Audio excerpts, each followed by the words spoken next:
Hi friends, வணக்கம் and welcome to RK news Tamil Nadu channel. சற்று முன் வெளியான முக்கிய அறிவிப்பு. Good news. விரைவில் இபிஎஃப்ஓ 3.0 அறிமுகம். 12% வரம்பு ரத்தா. மெகா மறுசீரமைப்பு. மத்திய அரசு அதிரடி. செய்தியை முழுமையாக கேட்கறதுக்கு முன்னாடி நம்ம சேனலை சப்ஸ்கிரைப் பண்ணலாம். சப்ஸ்கிரைப் பண்ணிக்கோங்க. மறக்காம பெல் பட்டனை கிளிக் பண்ணிக்கோங்க. அப்போ தான் நம்மளுடைய அப்டேட்டட் நியூஸ் உங்களுக்கு உடனுக்குடன் வந்து சேரும். இபிஎஃப்ஓவின் ஒழுங்கமைக்கப்பட்ட துறையை சேர்ந்த 6 கோடி ஊழியர்களுக்கான சமூக பாதுகாப்பு திட்டத்தை இயக்கும் ஊழியர் வருங்கால வைப்பு நிதி அமைப்பை, அதாவது இபிஎஃப்ஓ மறுசீரமைக்க மத்திய அரசு தயாராகி வருகிறது. அந்த வகையில் இபிஎஃப்ஓ சந்தாதாரர்களுக்கு பல புதிய நன்மைகள் அறிவிக்கப்படலாம். அதாவது விரைவில் இபிஎஃப்ஓ 3.0 அறிமுகம் செய்யப்பட உள்ளதாக தகவல்கள் தெரிவிக்கின்றன. அதில் பணியாளர்கள் வருங்கால வைப்பு நிதியில் அடிப்படை சம்பளத்தில் 12% பங்களிப்பதற்கான வரம்பு நீக்கப்படும். மேலும் பணியாளர்கள் தங்கள் சேமிப்பு திறனுக்கு ஏற்ப சேமநிதிக்கு எவ்வளவு வேண்டுமானாலும் பங்களிக்க முடியும். தவிர வருங்கால வைப்பு நிதியில் டெபாசிட் செய்யப்பட்ட பணத்தை ஏடிஎம்மில் இருந்து எடுக்க கணக்கு வைத்திருப்பவர்களுக்கு வசதி செய்து கொடுக்கலாம். தொழிலாளர் மற்றும்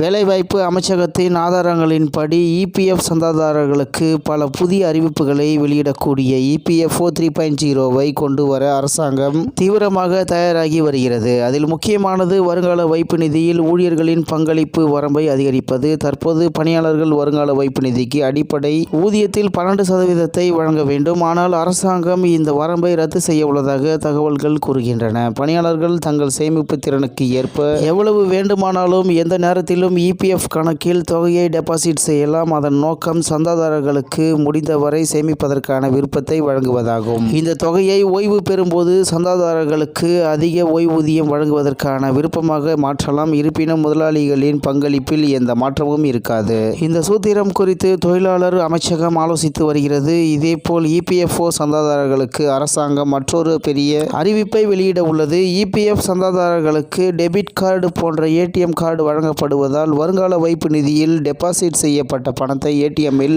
இருந்து எடுக்க முடியும். அதாவது ஊழியர்கள் கஷ்டப்பட்டு சேமித்து வைப்பு நிதியில் செலுத்திய பணத்தை ஏடிஎம்மில் இருந்து எடுக்கும் வசதியை வழங்க அரசு தயாராகி வருகிறது.